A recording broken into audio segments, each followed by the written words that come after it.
This approach is saying, yes, it is traumatic, but this is built in. It's not a bug, it's a feature. And it's not something that we now have to heal from so much as it's something we have to grow from. It's a very different approach.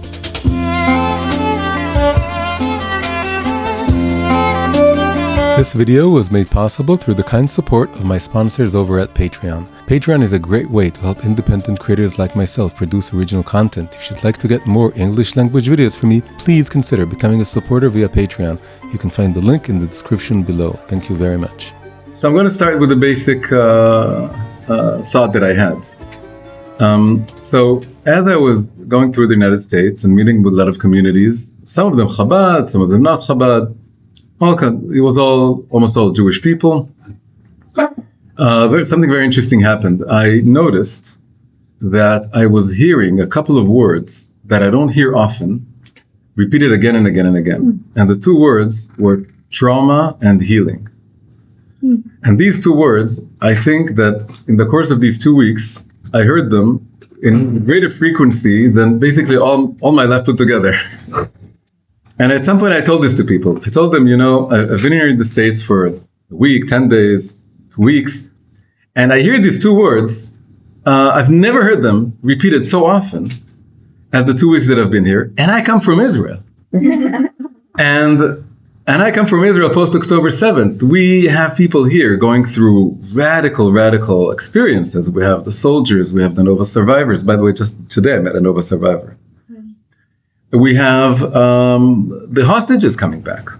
We have so many people who have been through actual, objective, very severe trauma. In a way, anyone who was, and it starts with the thousands of people who were very close, and it expands. And then you go to America. America is surrounded by two oceans, Canadians, and some Mexicans, which every once in a while cross the border. It's a very safe country. It's a very well-to-do country, financially, economically. No one is, there's no big, famine or hunger. You don't have, plagues. And yet, these words were repeated all the time. Everyone was having some trauma. Everyone was healing from the trauma. Everyone was just discovering their childhood trauma. And I said to myself, if I would have lived there for a bit longer, not that much, by the way, but a bit longer, I would have started feeling a bit uneasy, uncomfortable, left out, that I don't have my own trauma, and I would have started looking for my trauma. Now, this is not to belittle real traumas, because there are real traumas, and people have some people have had it very rough in life, and have had to go through very tough moments in life, or more than moments. Some people have been abused and have been through very tough moments. But these are relatively rare cases. And the people you come across, and the number of times these words are thrown into the air, it's a different story. Another word, by the way, was medicine. And not just in a medicinal context. People will say, I told him something, and that's what he needed to hear. He got his medicine.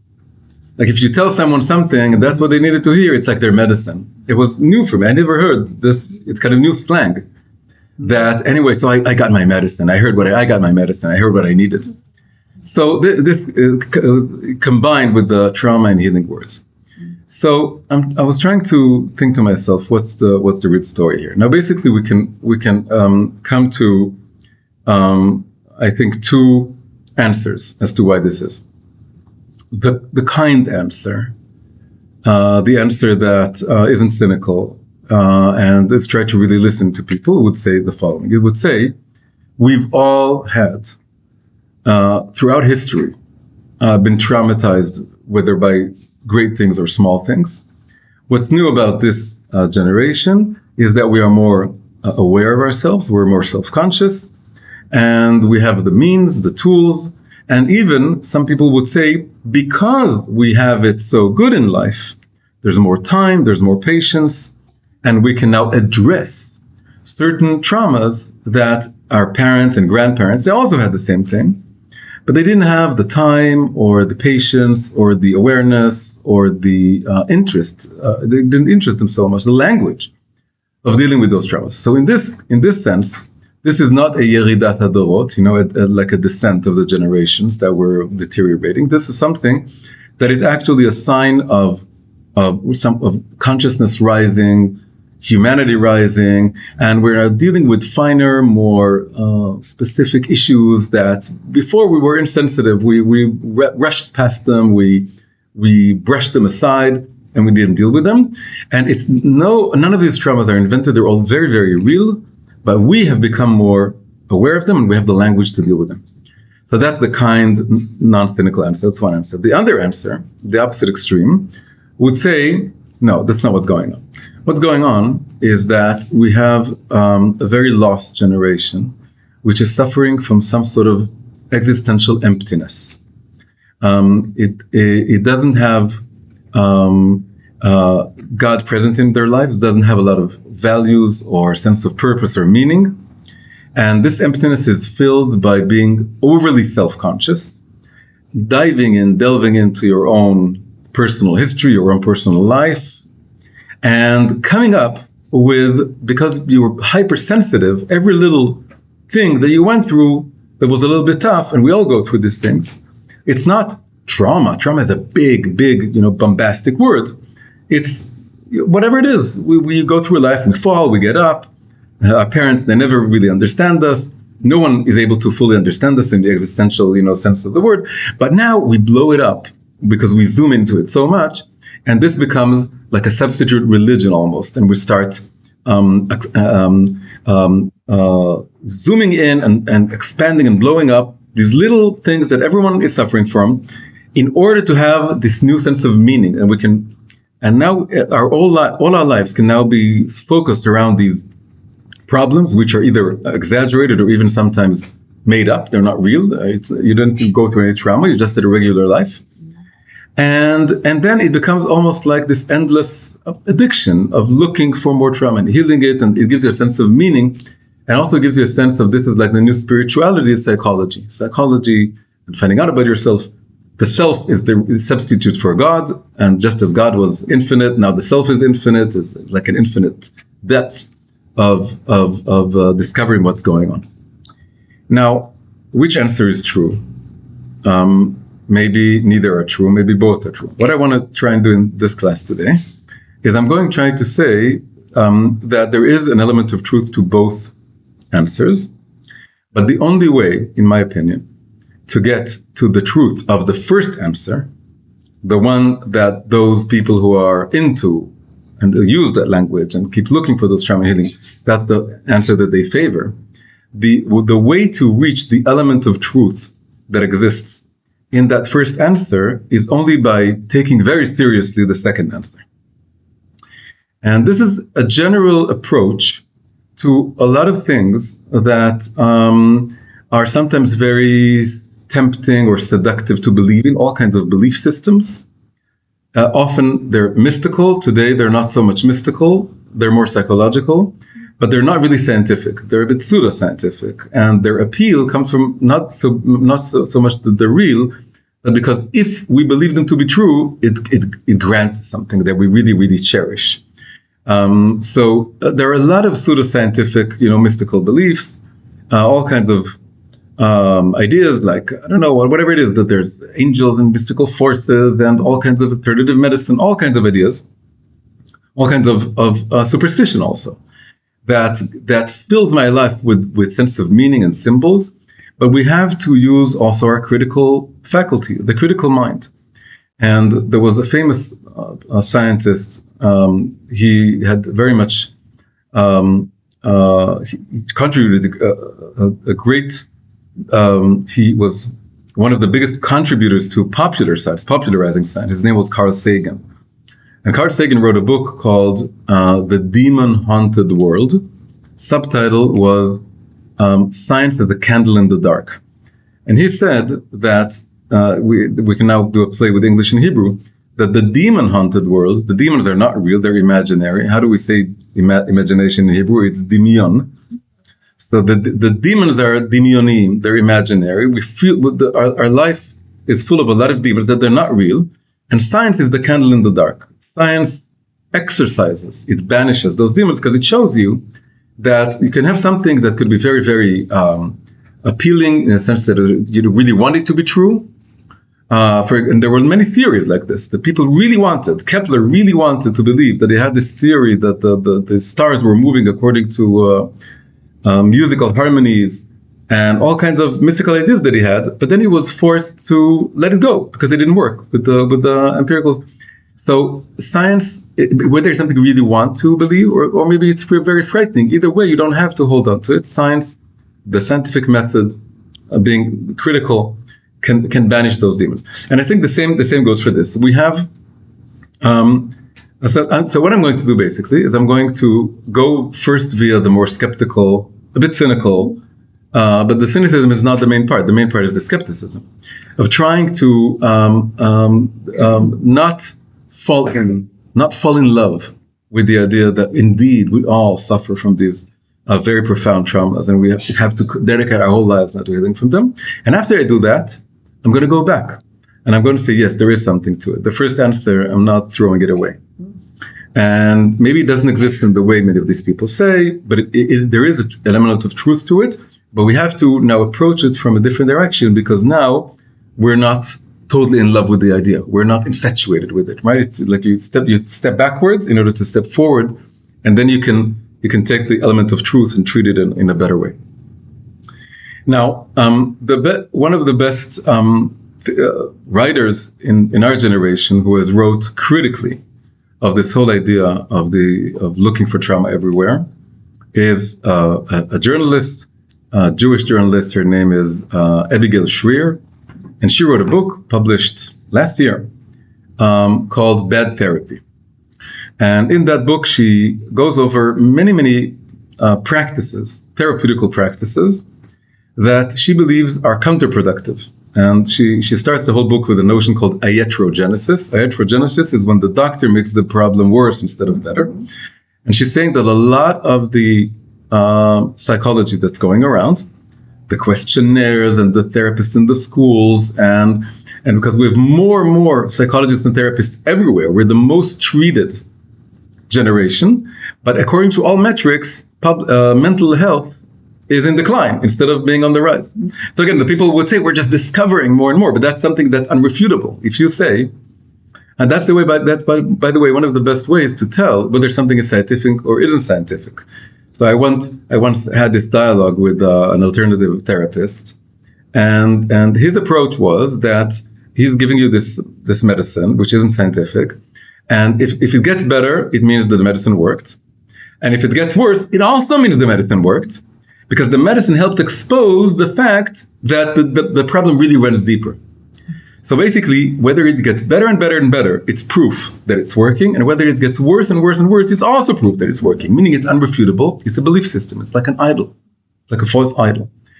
I had a long conversation with him, and I tried to ask him, please tell me, give me one scenario as far-fetched as you may, as you want, that a scenario in which you will say that your method fails. It's not working. It's not healing. After a year of constant deterioration, after 10 years, when you're hospitalized, when you die, would you still say that it was really working, but it just got deeper? And he avoided with an hour-long conversation of just me trying to ask him this very simple question. Is there any scenario whatsoever in which you'll admit that your method isn't working? And he ended up saying, there isn't. There isn't. It doesn't matter how many years and how bad it becomes. He'll never admit it. So that's a simple example of how all kinds of things exist in the world, and you have to come to them critically, because he was a charming human being, and he was very captivating, and he would convince you, and he would speak in a deep kind of language, and so on.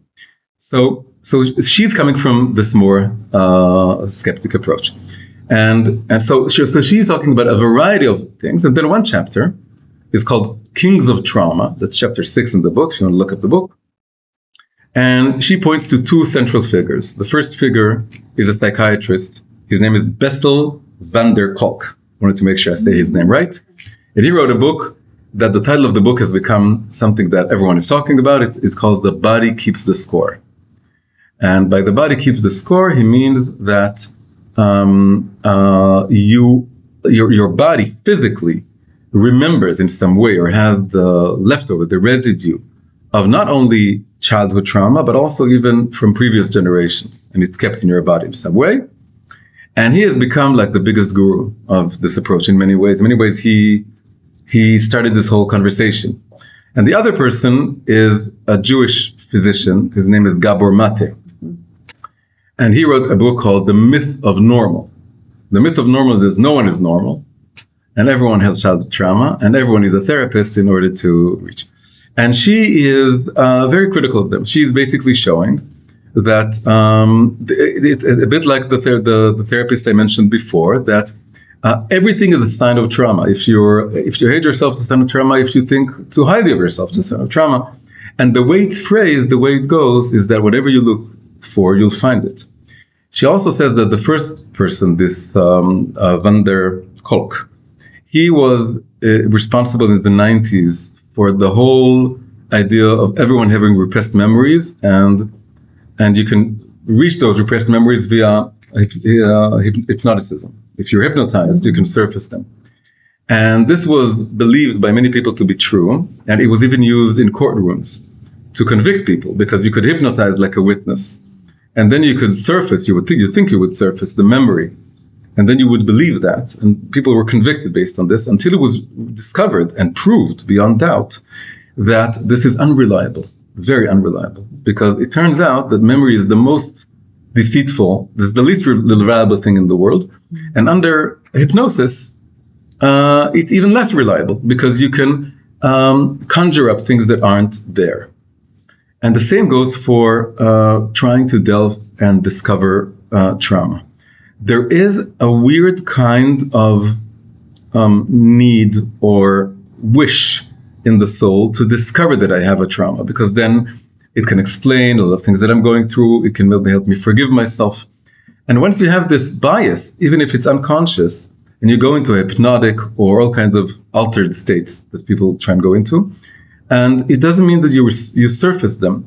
It means that you're surfacing maybe something real, but it's conflated, it's combined with a wish or with a fear. And all has to do with the fact that what we call our faculty of imagination, the koach hamedameh, is not pure. It's been tainted. It's something very basic that Chassidut has a lot to say about. That the koach hamedameh is totally tainted. It's defiled. We can't trust it. And so it's all mixed up together. So she's going very much into this. By the way, interesting anecdote. The word trauma comes from the Greek word trauma, which means wound. That's the root. Mm-hmm. But English also isn't just coming from Greek and Latin, it's also coming from German. And in German, the word Traum means dream. So even if it's not etymologically connected, it's phonetically connected, because it's the same word. The Greek word for wound and the German word for dream, which is, by the way, very much similar to the Hebrew root radam, which is tardema, sleep, to fall asleep, le'radim. So radam and the dream, traum, it's all phonetically connected. And according to Kabbalah, the phonetic connection, even if it is etymological, it does say something, because in the space of forms, in Olam HaYetzirah, it's called the world of formation, these words connect. So that means that there's some connection between trauma and dream. And you can dream up traumas. That's basically the idea. So she's going very much into this. And she's trying to say that, so now I'm going to read a paragraph. I'm going to read a short paragraph from her, and then we'll finish with this part, and we're going to go to the second half. But she's saying the following. That's the beginning of this chapter 6. So she's saying like this. For thousands of years, we expected most people who suffered even colossal misfortune to bounce back. Researchers confirm that the vast majority of those who suffer even severe hardship, left to their own devices, will be able to do just this. Pull themselves up, get back on the horse, try again. Some even posit that we can be made better off, stronger, smarter, more determined, more grateful, by the 1,000 natural shocks of a bumpy childhood. She writes very well. She begins this chapter by talking about her grandmother, who was, when she was born, her mother died at childbirth, so she grew up without a mother, and she went through the very, very difficult situations, but has never complained and has never seen herself as a victim and has never tried to go so deep, and wasn't the repressive type either. Like she chose life, and she was. Then she goes on. Then something changed. We surrendered our faith in the native, that is inborn, right, human ability to surmount hardship, and told our kids that they could not possibly recover, let alone emerge stronger. And then there's a quote. I think one big problem with the field of academic psychology is that it has become limited to the privileged and the wealthy. Camilo Ortiz said, that's one of the psychologists. Very few mental health experts have been poor, much less weathered the forced migration or the incarceration of parents, which is everything that her grandmother had to go through. As Ortiz did himself. It's easy. So Camilo Ortiz is different. So he said, so Camilo Ortiz is someone who did go through hardships. And she's saying that the psychologists are coming from very, well-to-do backgrounds, and and it's easier for them, that's the next sentence, to exaggerate the degree to which minor upsets scar adolescent psyches. So because for them, everything is so sensitive because they've been through a very good life, and they exaggerate the degree in which minor upsets scar, right? They can say that they give you a huge scar, now you have to. And then she's said with the child, if my grandmother, she says, would have gone to today's schools and would have been visited by those psychologists, they would have asked her, oh no, your mother died, and oh no, you went through this and that, you must be so traumatized. And she would internalize this view, and she would see herself as this victim and so on. And she didn't, because the culture was different. And then the final line from the introduction to this chapter is, therapists nevertheless grabbed the reins of the culture and breathed life into a specter. A specter is again like a demon or a demion that haunts us still. Childhood trauma, right? That's how she opens. That's the end of the introduction to the chapter, and then she goes into all these ideas. I know one example I can give you is that we have in our extended family, we have this, that there's the great grandmother who survived the Holocaust in a way that she was, it's called Anne Frank with a happy ending. She was hidden by a Dutch family, but no one said anything, no one discovered, and she survived. And she's officially a Holocaust survivor, but she used to joke herself that it was deluxe Holocaust, because she didn't go to the camps. She just survived it. It was hard. It was in an apartment locked up for a few years, but she survived. And then one of her great grandchildren, who was visited by the psychologists and psychiatrists and had issues to deal with, at some point he was officially labeled with having fourth generation Holocaust survival trauma. So for the great grandmother, for her it was deluxe Holocaust, no big deal, she chose life. But then one of her, not even grandchildren, one of her great grandchildren is walking around with this label and telling himself, and he's being told by psychiatrists, you have a trauma because your great grandmother, because the body keeps the score and all this. So this chapter is for anyone who really loves this idea, has to read this chapter for the simple sake of hearing all sides and seeing it's cynical. And what she does there is she's very anti, meaning she takes away all the toys. She says it's not true scientifically that the body keeps the score. It's not good science. And she brings in the scientists who shows that it's not good science, the way they prove that it's in the genes or in the brain. And then she even says it's not even true figuratively. She's just saying, let it all go. And she's going basically with the approach that says, you pick up yourself by finding purpose, by going outside of yourself, by choosing life, by going forward, not backward, by getting up. And old school, parenting that says, okay, you got up, you have it in strength and empowerment instead of seeing you as a victim and as this person who has this trauma. That's basically her approach. I'm not going to go so far because, like I said, she's taking away all the toys. And she's taking away all the fun out of this, all the appeal of all this. She's saying it's not true physically, it's not true figuratively.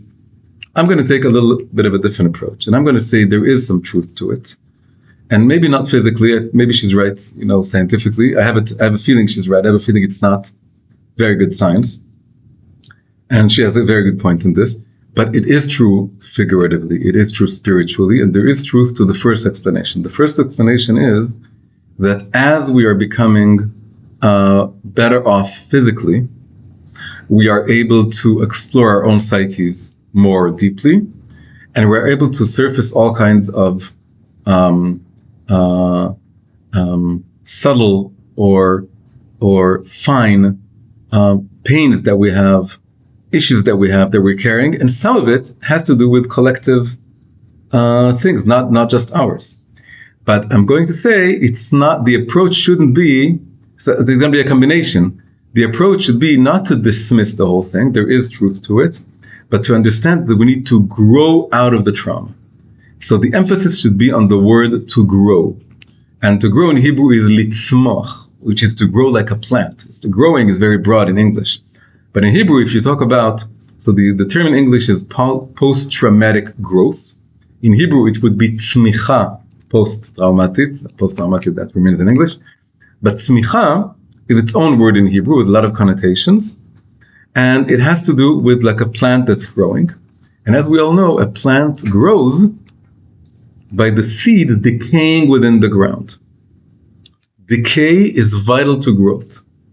And the reason, so the basic thing I'm going to say now that is very different from what she's saying, is that indeed we are all traumatized, but in a way that, like the thing of this word is just a big word, and if everyone has it, it becomes empty.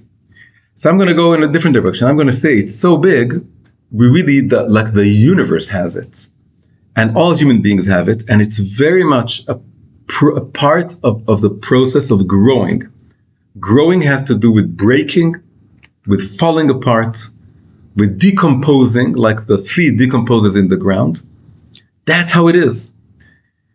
So we'll go gradually. So what is the cosmic trauma? The cosmic trauma is that we have this Kabbalistic idea that before this world, there was another world and it broke. It's called the world of Tohu.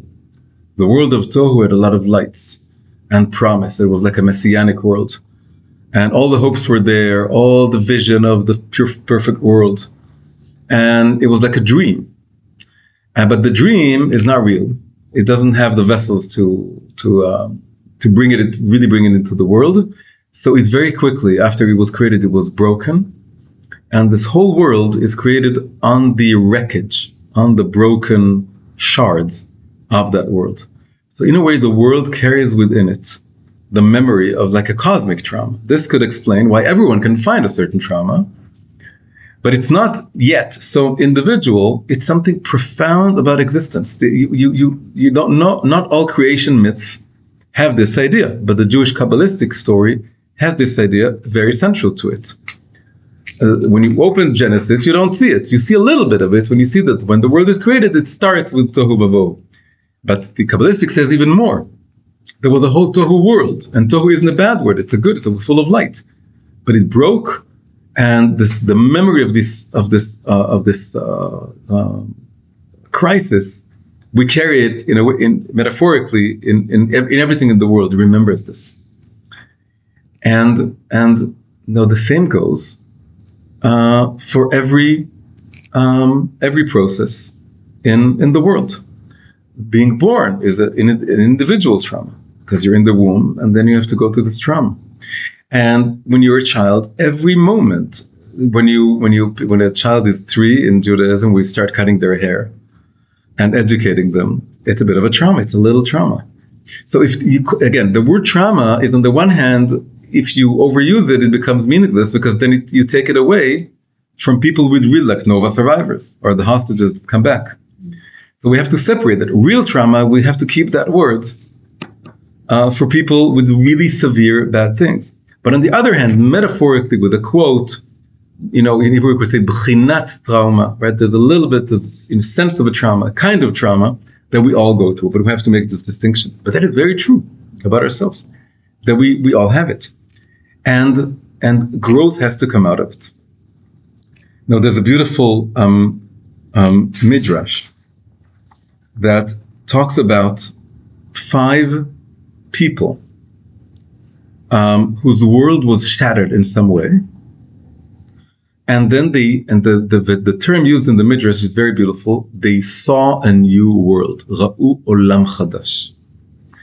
And it says that these 5 people, of whom it was the word haya is simply there was used, because though it's a very popular, it's a very common word, it's not every person you can find that word is used about them.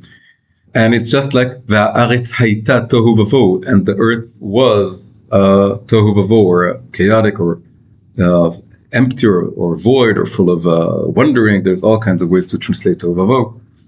So they were described by this, and they saw a new world. And there's something very interesting going, except for one. If you go over them, each one, it becomes less of a major trauma.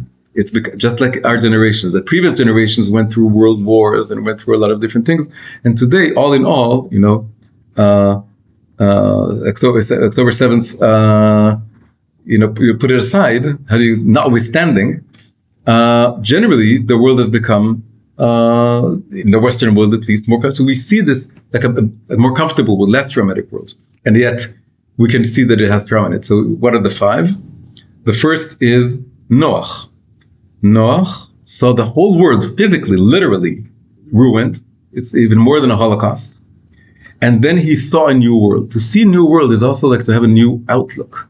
You grow from this devastation and destruction. You grow and you build, you construct a new outlook, a world view. A new world is a new world view of choosing life once again. And so he had it hard, he became drunk, he had maybe survivor's guilt, but he saw a new world and he was able to get through it, even if it was difficult for him. Then the next one is Yosef. Yosef didn't saw the world destroyed, but he saw his own personal world destroyed. He was betrayed by his brothers. There are many opinions, he felt betrayed by his father as well, who sent him to meet the brothers. He lost everything, he was put in the pit, he was sold, and he found himself imprisoned. And this was very, very traumatic, but he was able to rise and become the second to the king. And he saw a new world, and he was able to reconnect with his family.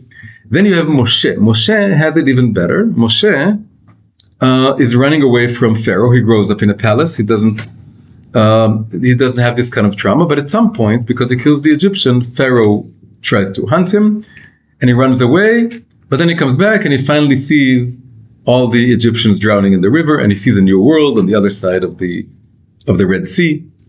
But he had it better off than Yosef. He didn't go through the trauma. The next one is the exception, but he's an exception in every sense of the word. That's Job. Job, in many ways, is worse off than Yosef. Job loses everything, loses his family, loses his children. But so he is the 4th in the list. But I'm putting him out because he is such a unique case. According to some opinions, he never existed. There's all these debates that he was Jewish, he wasn't Jewish, whether he even existed, when he lived, where is this land, Oz, that he lived in. I'm putting him, so he's 4th in the list, but you can parenthesize him. And the final one is Mordechai. This is now a connection to Purim, this is coming this week. Mordechai didn't even know that he was about to get killed. He had no idea. Haman was coming and putting up the 50-foot tall tree, and then it all changed because of everything that happened with the Hashverosh not sleeping. And then he told him, take Mordechai and put him on the horse. So for Mordechai, he didn't even know. So there was the whole decree that the whole Jewish people are going to be destroyed in a year from now, some time from now.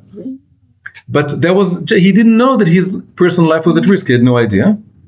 But so that's the most subtle one. So the beautiful thing about this midrash is that you see that dramas can start very big, like Noach seeing the entire universe destroyed, the entire world, and then it go down to Mordechai, which is not suffering individually. He's not suffering. He's seeing the plight of the Jewish people. That's something else, and that is also saved. But his own personal salvation is that Haman is hanged on the tree instead of him. And there he wasn't even aware there was a danger. So this is a beautiful example that shows you that there is room, if you're putting them on one list, Noach and Yosef and Mordechai and Moshe on the same list, and having this gradation of having very little, the problems become fewer and smaller, is a beautiful example that the Torah does make room for even little traumas. And it's telling us that is your own, and when you're saved, you're able to look forward and you're able to see a new world. Now, on another level, we can even see that Judaism itself is growing from these, the way things break. And here we have a beautiful interpretation that was given by Hanatziv Mivolozhin. That's Rabbi Naftali Tzvi Yehuda Berlin. And he said that on the appearance of the oral Torah, the growth of the oral Torah, it is said, Kol HaShofar holech v'chazek me'od. The sound of the shofar became increasingly stronger in the giving of the Torah Mount Sinai.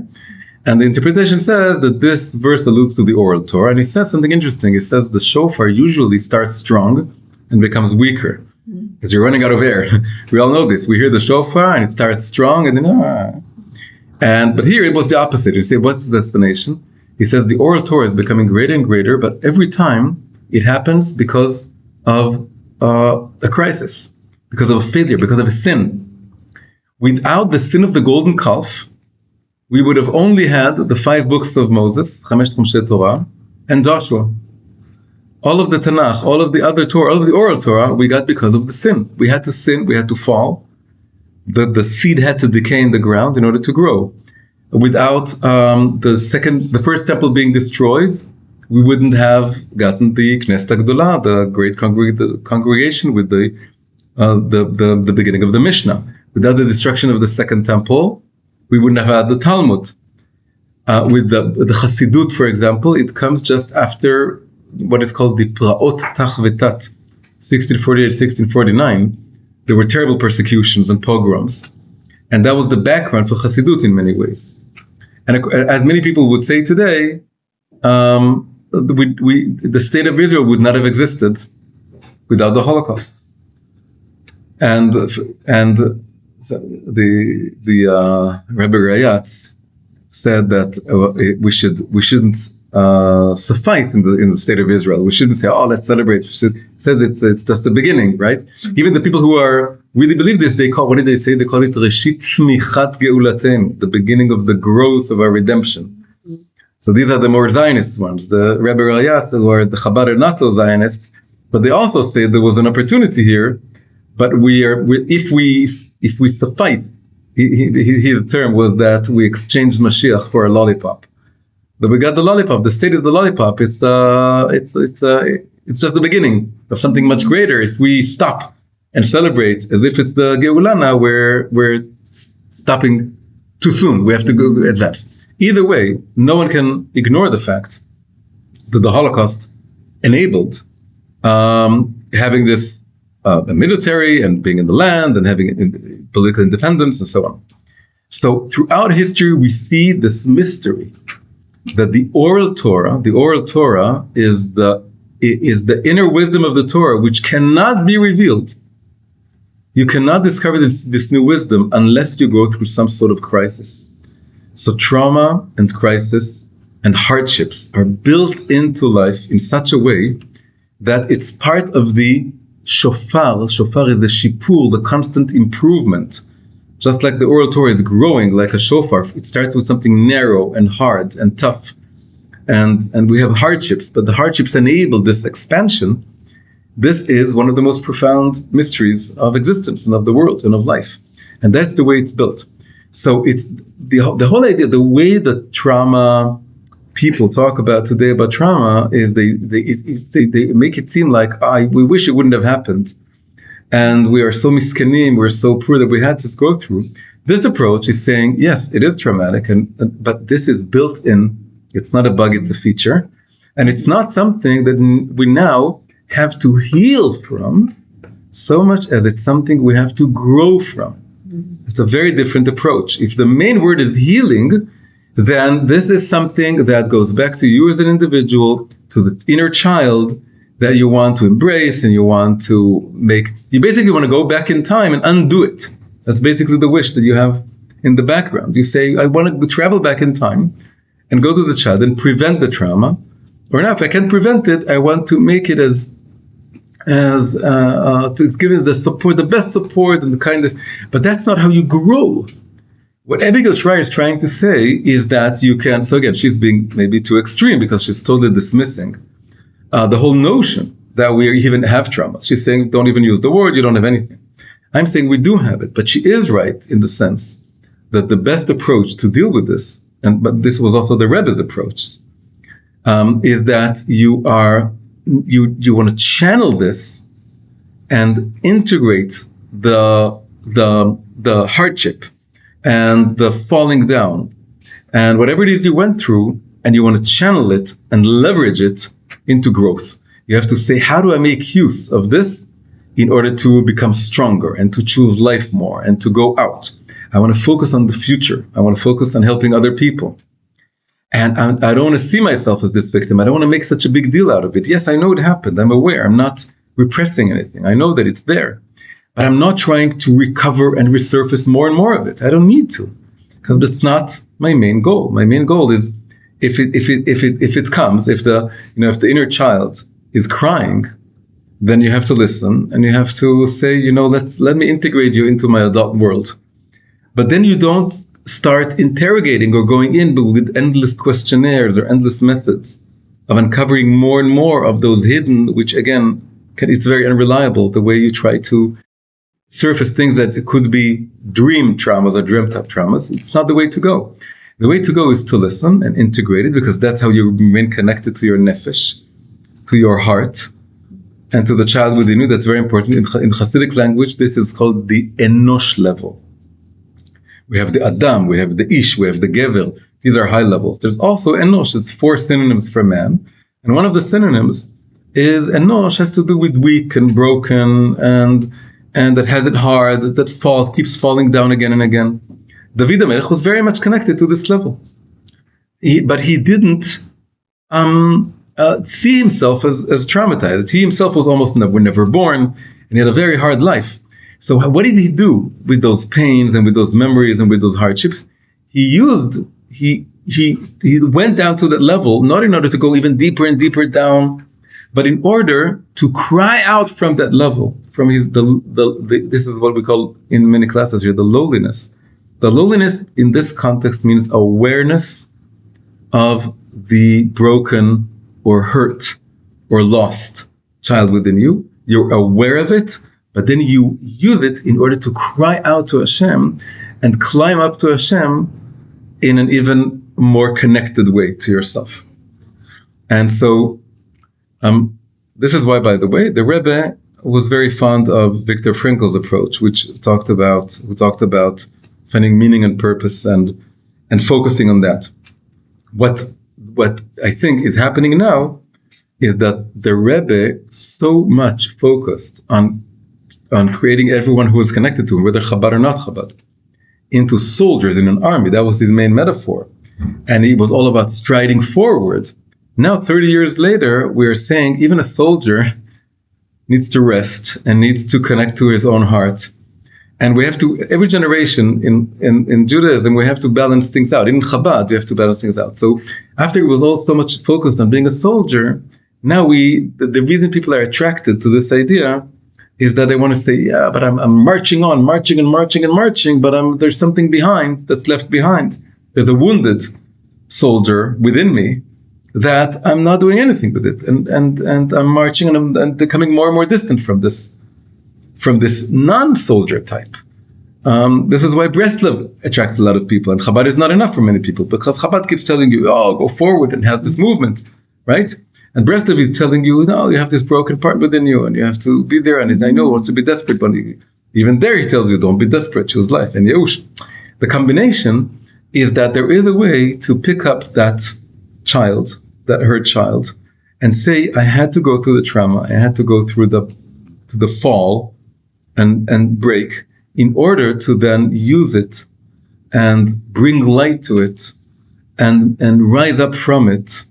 And then my prayers and my connection to God, it becomes more profound. It's not just slogans. When you're only an army, then you could end up just chanting slogans and waving flags. And then you're disconnected from your own nefesh. And the nefesh is crying at the bottom, saying, this is so artificial. It's so, the word degel is very similar to ideology also. It's similar to dilug. To dilug is to jump over, to skip over something. If you're having a lot of dgalim, a lot of ideologies, a lot of flags, degel is a flag. And then, and it's only this military type Chassidut, which the Rebbe was very wise to know that this is the way to go in a generation that could be lost in individualism and in egocentrism. But the balance is that, as unlike what Abigail Shrier is saying, Abigail Shrier is maybe very connected to the Rebbe, but I maybe not so connected to other elements in Chassidut. Like this element that says, no, there is definite pain, there is definite hurt. It's there, but you just have to integrate it in a way. You don't have to go from the army model to the everyone in a clinic model. Everyone forever in a clinic being therapeutic one to the other. There is a true balance. The true balance is that I'm marching, I'm choosing life, I'm going forward, but I'm visiting those places. Again, not too much, because I don't want to drown in my own subconscious. I want to hold on to life, to my conscious, to my calling, to my sanity, to my vocation. I'm not losing that, but I am. Another arm is going down to lift that child, to lift that element, and to say, yes, life is traumatic, and we've been through traumas, whether big or small. Even Mordecai, who didn't know it could be considered a trauma. There was something very small that was in the background. There was some danger. Even that is a trauma, likened to Noach seeing the world destroyed.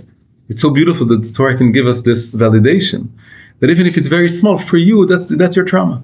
So beautiful and so balanced. And I wish Abigail Shrier could hear this, that she would tell her, I totally agree with you, but you have to listen to this also. There's something here. But you're right that, and the Rebbe is right, and everyone who is saying that the ways to go forward is to do this. The final verse we have to put, that's the end of this whole idea, is that Mashiach himself is called Tzemach. There's a verse in Zechariah that says Tzemach Shmo, his name, the name of the Mashiach will be Tzemach, which is a plant, it grows. And in the prayers we also have this Tzemach David Avdecha Bimherat Atzmiach.